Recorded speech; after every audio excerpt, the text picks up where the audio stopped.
Everyone knows Donna Summer is the queen of disco, but she's really much more than that. She was a singer whose voice could work for any kind of music. Well, her voice is known primarily for all of these disco songs from the mid to late 70s. She also transcended that. By the early 80s, she was doing more sort of new wave and pop rock kind of thing. She went with the trends. But the thing that's really amazing about Donna Summer's voice is how pure it is. She's not a singer who flitted around a lot. She didn't use these sort of Mariah Carey melismas. She didn't use a lot of fancy runs. She hit the notes straight on and stuck with the melody. And she had a perfection in her tone and a power in her lungs that allowed her to do that and still express great character. There's so many songs that she brought to perfection through the muscularity and beautiful tone of her voice. Obviously, the first one that people know, Love to Love You Baby, is, in some ways a comedy record and a novelty record because she's doing the deep breathing. There's incredible arcs to that record that go beyond just the heavy breathing that really are showing her as a singer.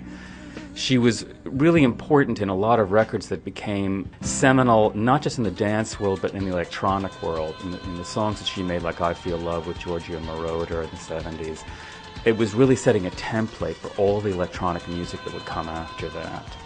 She also had a voice that was so strong, she could go up head-to-head with Barbra Streisand. On Enough Is Enough, they had this kind of face-off of a single where they're sort of topping each other constantly in the verses, and it just escalates and escalates, and it really created a classic, real duel between singers. She affected so many people, not obviously just fans and people from the 70s, but all kinds of singers and other artists. Barbra Streisand has spoken out about the power that she had.